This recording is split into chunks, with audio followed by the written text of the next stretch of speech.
എല്ലാവർക്കും ഷജിലാസ് കിച്ചണിലേക്ക് സ്വാഗതം. ഇന്ന് നമുക്ക് കാരമൽ പോപ്കോൺ എങ്ങനെ തയ്യാറാക്കിയെടുക്കുന്നത് എന്ന് നോക്കാം. വീഡിയോയിലേക്ക് പോകുന്നതിന് മുമ്പ് എൻ്റെ ചാനൽ ആദ്യമായിട്ട് കാണുന്നവരാണെങ്കിൽ ഒന്ന് സബ്സ്ക്രൈബ് ചെയ്യണേ. എൻ്റെ വീഡിയോ ഇഷ്ടമായാൽ ഷെയർ ചെയ്യാനും ലൈക്ക് ചെയ്യാനും മറക്കരുത്. ഒരു കപ്പ് കോൺ എടുത്തിട്ടുണ്ട്. ഒരു വലിയ ടേബിൾ സ്പൂൺ ബട്ടറും എടുത്തിട്ടുണ്ട്. പോപ്കോൺ തയ്യാറാക്കാൻ ഒരു നോൺ സ്റ്റിക്കിൻ്റെ പാൻ വെച്ചിട്ടുണ്ട്. അതിലേക്ക് ഒരു ടേബിൾ സ്പൂൺ ബട്ടർ ഇട്ട് കൊടുക്കാം. ഇപ്പോൾ ബട്ടർ നന്നായി മെൽറ്റ് ആയിട്ടുണ്ട്. ഇതിലേക്ക് ആവശ്യത്തിനുള്ള ഉപ്പ് ഇട്ട് കൊടുക്കാം.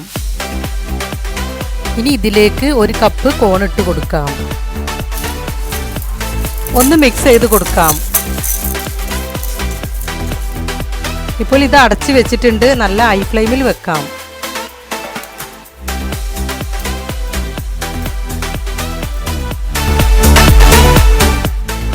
ഇപ്പോൾ പോപ്കോണൊക്കെ ഏകദേശം റെഡിയായി വരുന്നുണ്ട്. ഇപ്പോൾ എല്ലാ പോപ്കോണും റെഡി ആയിട്ടുണ്ട്. ഇനി ഫ്ലെയിം ഓഫ് ചെയ്യാം.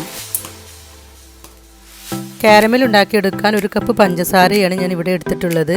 ഇത് ഈ പാത്രത്തിലേക്ക് ഇട്ട് കൊടുക്കാം. ഇനി കുറച്ച് വെള്ളം ഒഴിച്ച് കൊടുത്ത് ഇതൊന്ന് മെൽറ്റ് ചെയ്തെടുക്കാം. പഞ്ചസാര കാരമൽ ചെയ്യാൻ വെക്കുമ്പോൾ ലോ ഫ്ലെയിമിൽ വെച്ചിട്ട് വേണം കാരമൽ ചെയ്യാൻ, അല്ലെങ്കിൽ നന്നായിട്ട് കരിഞ്ഞു പോവും. അപ്പോൾ അതിൻ്റെ ടേസ്റ്റിന് വ്യത്യാസം വരും. ഇപ്പോൾ കാരമൽ സോസ് റെഡി ആയിട്ടുണ്ട്.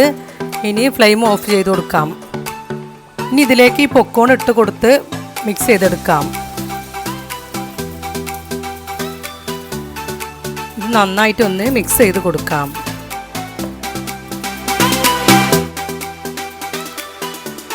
ഇപ്പോൾ കാരമൽ പോപ്കോൺ റെഡി ആയിട്ടുണ്ട്. ഇത് കുട്ടികൾക്കൊക്കെ ഒരുപാട് ഇഷ്ടമാവും.